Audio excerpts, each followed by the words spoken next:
할렐루야. 네, 이 시간 말씀을 통해 주시는 은혜가 충만하게 임하기를 바랍니다. 자, 오늘은 광야에서 만나는 하나님의 위로라는 주제의 7번째 시간입니다. 이 시간 실수한 자를 위한 자리라는 제목의 말씀으로 은혜를 나누고자 합니다. 사람은 누구나 실수를 합니다.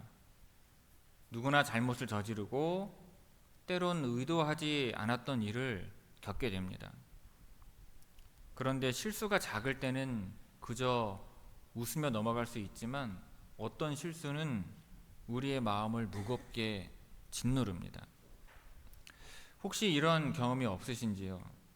말을 한마디 잘못 내뱉어서 소중한 사람에게 상처를 준 경험, 또는 아무 의도 없이 했던 행동이 다른 사람의 오해를 불러일으킨 경험이 있으실 겁니다.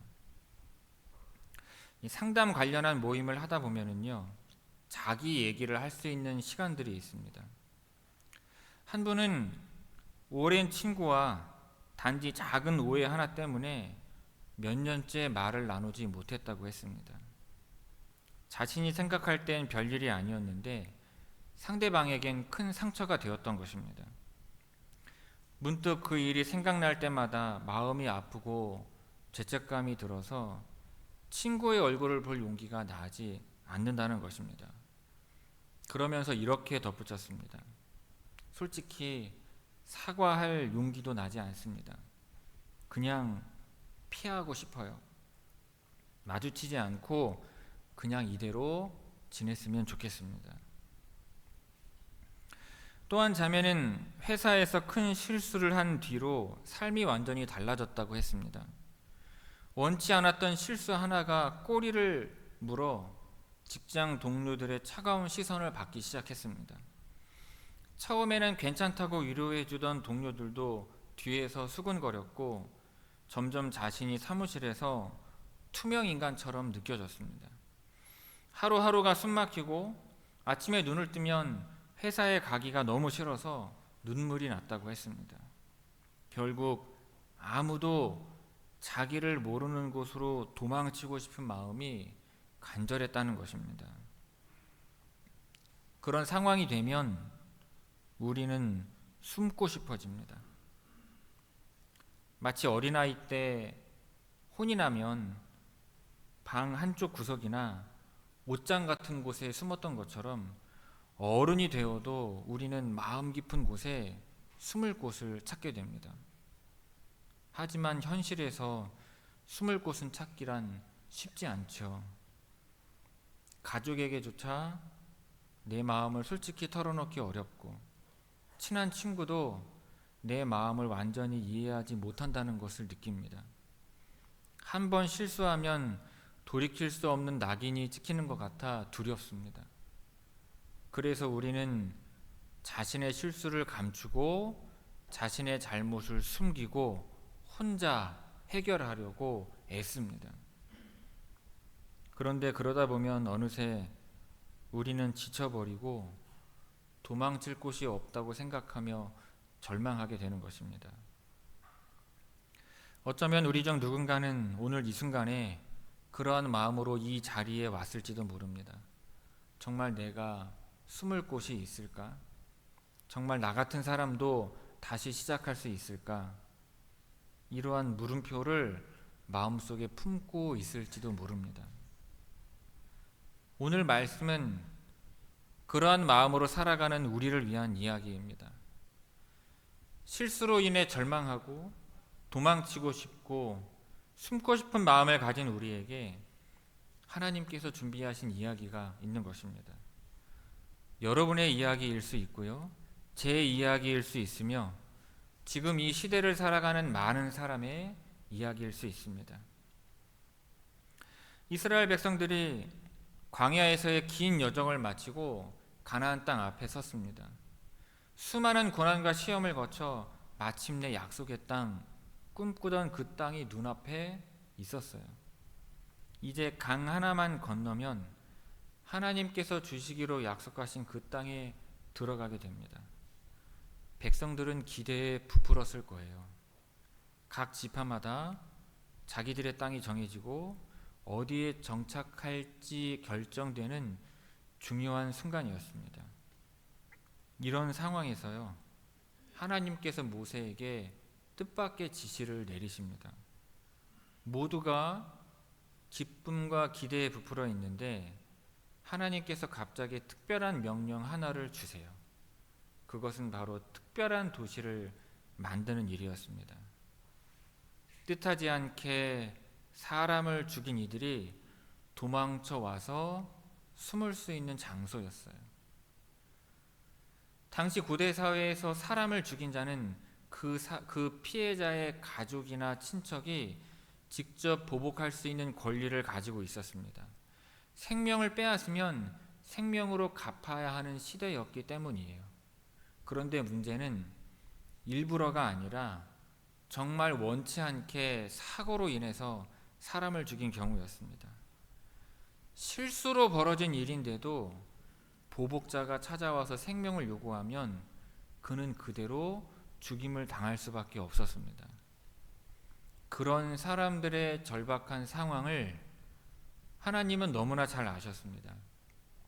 그래서 하나님은 도망쳐서 피할 수 있는 도시, 즉 도피성을 준비하게 하셨어요. 이스라엘 전역에 모두 6개의 도시를 지정하게 하셨는데 요단강 서쪽에 3곳, 동쪽에 3곳으로 나누어 만들어서 누구나 빠르게 찾아갈 수 있도록 배치하셨습니다. 이 도시들로 가는 길은요, 늘 정비가 되어 있어야 했습니다. 길이 막히거나 험하면 생명을 지키기 위한 마지막 기회마저 놓칠 수 있기 때문입니다. 도피성에 도착하면 그는 더 이상 쫓기지 않고 비로소 숨을 쉴 수가 있었어요. 한번 상상해 보십시오. 뜻하지 않게 이웃을 죽인 사람이 지금 두려움에 사로잡힌 채 달리고 있습니다. 그의 뒤에는 분노한 피해자의 가족들이 무기를 들고 달려옵니다. 도피성만 바라보며 달리는 그의 심장 박동 소리가 온몸에 울립니다. 숨이 턱끝까지 차오르고 발걸음이 휘청거릴 때까지 그는 쉬지 않고 달려야 합니다. 그는 지금 생각할 겨를도 없습니다. 오직 도피성 하나만 생각합니다. 한 걸음 한 걸음이요, 생과 사를 가릅니다. 드디어 성문이 눈앞에 보입니다. 마지막 힘을 다해서 도피성에 도착했을 때 그는 성문 안으로 뛰어들어가 살았다는 안도의 숨을 내쉽니다. 그 순간 그 성의 문은 단순한 문이 아니라 생명의 문이 됩니다. 죽음에서 생명으로 들어가는 문인 것입니다. 그 장면을 한번 상상해 보십시오. 그 도성의 문턱은요, 사람을 살리는 경계선이었습니다. 그 안으로 들어서는 순간 그는 보호받을 수 있었어요. 그런데 이 도피성을 만들라 하신 하나님의 마음은 어떤 마음이셨을까요? 우리의 삶과는 어떻게 연결이 되겠습니까?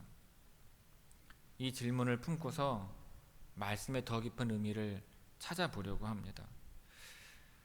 본문 11절에서 하나님은요, 너희를 위하여 성읍을 도피성으로 정하여 부지 중에 살인한 자가 그리로 피하게 하라고 말씀하셨습니다.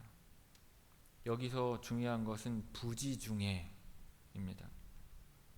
일부러 범죄한 자가 아니라 정말 원하지 않았던 사고로 죄를 지은 사람을 위한 배려였습니다.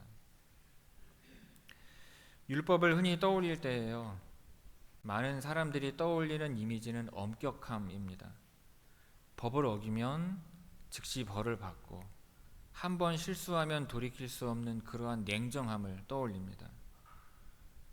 그러나 도피성이라고 하는 제도는요, 율법 안에 사랑과 자비가 담겨 있음을 우리에게 보여줍니다. 하나님은 단지 잘못한 사람을 벌하기 위해 율법을 주신 것이 아니라 잘못한 가운데에서도 사람을 살리고 회복시키려는 사랑의 마음을 담으신 것입니다. 당시 고대 사회에서 사람을 죽인 자는 이유를 불문하고 피해자의 가족들이 찾아와 복수를 하는 것이 당연한 일이었습니다. 실수였다고 해도, 사고였다고 해도 용서받기 힘들었습니다. 하지만 하나님은 그러한 사회 속에서도 도망쳐 숨을 수 있는 도시, 즉 도피성을 세우심으로써 사람의 생명을 귀히 여기고 보호해 주신 것입니다. 여러분 생각해 보십시오. 도피성이 없었다면 실수한 사람의 삶은 어떻게 되었겠습니까? 평생 동안 불안과 두려움 속에 살면서 어느 날 갑자기 찾아올 그 복수자의 칼날을 기다리는 삶이 되었을 것입니다. 그러나 하나님은 이러한 두려움 속에 있는 자들을 위해 도망칠 곳을 열어두셨어요. 하나님은 죄와 실수를 구분하며 실수한 자에게도 다시 살 수 있는 기회를 주셨던 것입니다. 여러분, 이것이야말로 하나님의 마음이며 복음의 정신입니다. 하나님은 완벽한 사람만 찾으시는 분이 아니십니다. 실수하지 않는 사람만을 위한 구원을 준비하시는 분이 아니라는 것입니다. 하나님은 실수한 사람, 넘어지고 실패한 사람도 다시 일으키시는 분이십니다. 하나님께서 마련하신 도피성은 심판보다 회복과 다시 일어서는 소망을 품고 있는 곳입니다. 여러분, 우리의 삶에도 이러한 도피성이 필요합니다.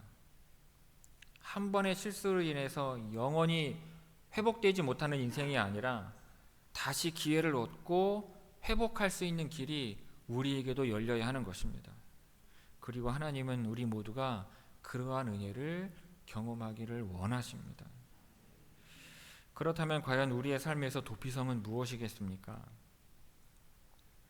히브리서 6장 18절은요, 우리에게 이렇게 말합니다. 우리 앞에 있는 소망을 얻으려고 피난처를 찾은 우리에게 큰 안위를 받게 하려 하심이라.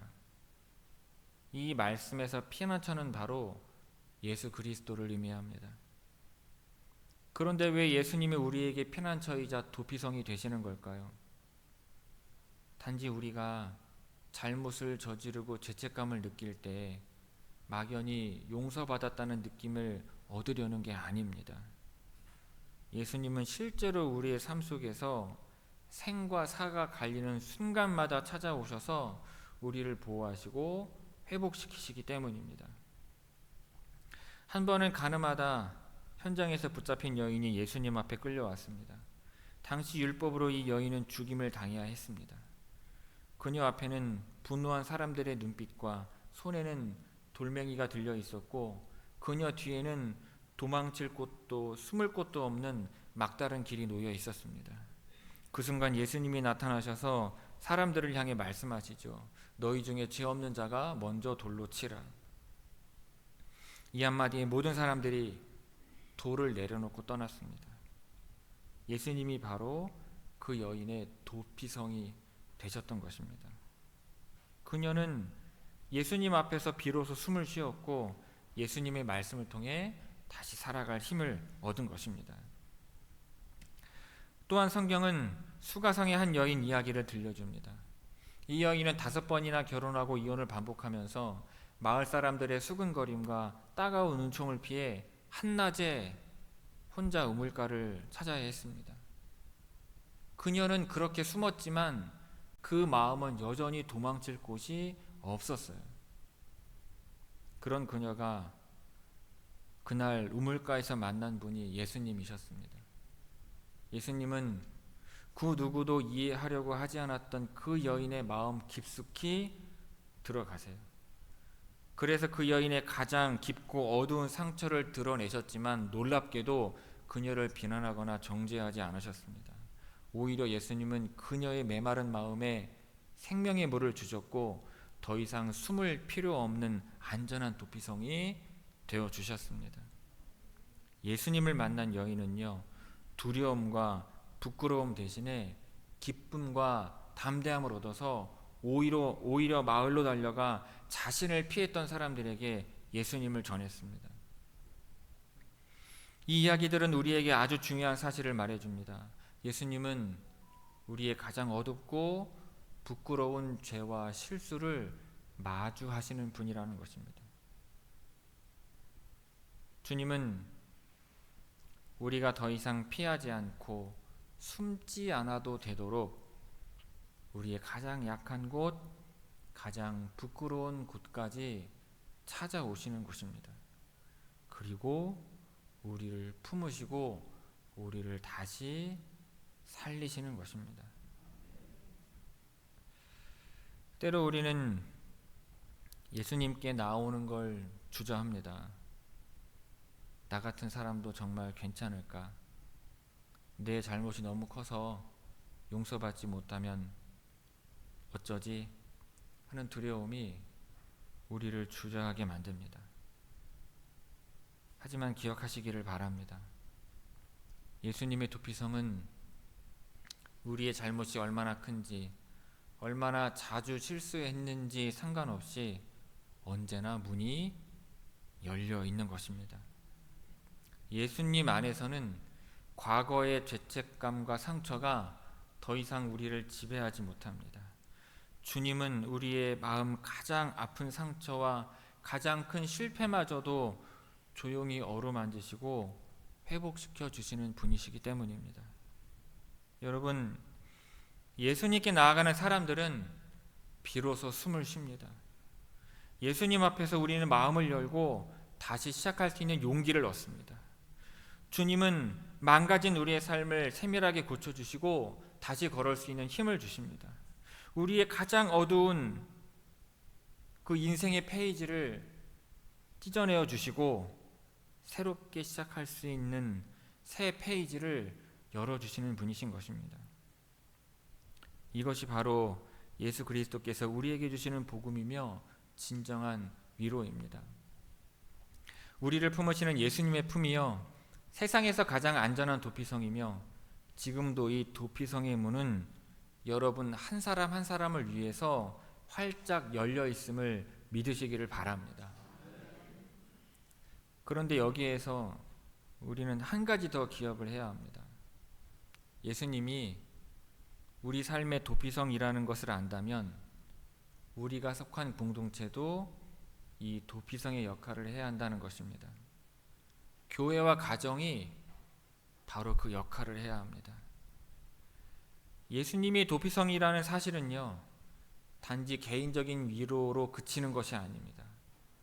예수님을 따르는 우리는 그 주님의 성품을 이 땅 위에 드러내는 존재이기 때문입니다. 특히 교회와 가정은요, 사람들이 가장 먼저 복음을 경험하게 되는 곳입니다. 많은 이들이 상처와 실수로 지쳐 있을 때 예수님을 직접 알기 전에 먼저 만나는 공동체가 바로 교회이고 가정입니다. 그런데 만약 이 공동체가 차갑고 폐쇄적이라면 사람들은 예수님께 나아갈 용기조차 잃어버리게 될 것입니다. 그래서 교회와 가정은 예수님의 품처럼 누구든지 숨을 쉴 수 있고 다시 시작할 수 있는 안전한 공간이 되어야 합니다. 물론 교회나 가정에서 실수를 지적을 하거나 엄격하게 대하는 이유는 대부분 나쁜 의도가 아니라 애정에서 비롯될 것입니다. 교회에서는 하나님 앞에 더 거룩하고 성숙하기를 바라는 열심 때문에 지적하고 나무라기도 하고, 가정에서는 자녀나 배우자들이 더 잘 되기를 바라는 애정 때문에 실수나 부족함을 참지 못하고 지적하거나 꾸짖게 되는 것입니다. 하지만 그 마음이 아무리 진심이어도요, 그것이 지적을 하거나 비난하는 것으로 표현이 된다면 그것은 사랑이 아니라 상처가 되는 것입니다. 잘하기를 바란다면 오히려 실패한 순간에 품어주는 것이 더 큰 도움이 됩니다. 정죄하는 것보다는 기다리는 것이 꾸짖는 것보다는 공감하는 것이 회복을 이루는 것입니다. 여러분, 우리 교회가 과연 그러한 역할을 하고 있는지요? 우리 교회는 잘못한 사람들에게 어떠한 공간이 되고 있습니까? 혹시 교회에 나오는 우리들도 세상처럼 실수를 용납하지 않고 서로 정죄하거나 비난하고 있지는 않은지요? 교회는 실수한 사람에게 손가락질하는 곳이 아니라 그들의 실수를 품어주고 회복의 기회를 주는 공간이 되어야 할 것입니다. 교회 안에서는요, 실패해도 실수해도 다시 시작할 수 있다는 소망을 느낄 수 있어야 하는 것입니다. 하나님께서 우리에게 주신 도피성의 은혜를 우리 공동체가 함께 누리고 나누어야 하는 것입니다. 가정도 마찬가지입니다. 가정은 때로 가장 가까운 사람들이기에 가장 큰 상처를 줄 수도 있습니다. 하지만 하나님께서 도피성을 통해 보여주신 사랑을 우리의 가정에서도 경험할 수 있어야 할 것입니다. 남편과 아내가 서로의 실수를 너그럽게 품어줄 수 있어야 하고, 부모와 자녀 사이에도 실수가 있을 때 정죄보다는 위로와 회복이 있어야 하는 것입니다. 여러분, 실수했을 때 서로 숨을 쉴 수 있는 공간이 되어주는 것, 그것이 진정한 가정인 것입니다. 하나님은 우리에게 도피성을 허락하셨고 우리에게 그 도피성의 사랑을 베풀어 주셨습니다. 이제 우리가 해야 할 일은 그 사랑을 우리의 가정과 교회에서 살아내는 것입니다. 우리의 삶이 실수와 실패를 품고 다시 일으켜 세우는 도피성과 같은 공동체가 될 수 있다면 이 사회는 지금보다 더 따뜻하고 아름다운 모습으로 바뀌게 될 것입니다. 여러분, 이것이 하나님께서 도피성을 만드신 뜻이며 오늘 우리가 말씀에서 발견할 수 있는 깊은 의미입니다. 하나님은 우리에게 도망칠 곳을 주셨고 이제 우리가 누군가에게 도피성의 역할을 하며 살아가기를 원하시는 것입니다. 여러분, 우리는 누구나 완벽하지 않습니다. 모두가 실수합니다. 모두가 잘못을 저지를 수 있습니다. 중요한 것은 실수한 이후에 우리가 어떻게 하느냐입니다. 그러므로 이제 더 이상 혼자 두려움과 죄책감 속에서 숨죽이며 살지 않기를 바랍니다. 여러분을 정죄하거나 비난하는 목소리보다 여러분을 품어주시는 하나님의 목소리를 들으시기를 바랍니다. 예수님은 지금도 여러분의 도피성이 되어주시겠다고 부르고 계십니다. 이 세상에서 실패한 사람들이 가장 필요로 하는 것은 비판이나 충고가 아니라 그들을 품어주고 기다려주는 넓은 품과 따뜻한 사랑입니다. 하나님께서 우리를 품으셨던 것처럼 우리도 서로 품어줄 수 있기를 바랍니다. 우리 교회가 사람을 살리는 도피성과 같은 은혜의 공동체로 변화되기를 바랍니다. 마음문을 열고 하나님 앞으로 나아오시기를 바랍니다. 실수하고 넘어져도 괜찮습니다. 하나님은 여러분의 실수를 덮으시고 여러분에게 다시 살아갈 수 있는 힘을 주실 것입니다. 우리 모두 예수님을 통한 안전한 피난처의 삶을 누리시기를 바랍니다. 또한 누군가에게 피난처가 되어주는 우리 교회와 우리 가정이 되기를 주님의 이름으로 축원을 드립니다.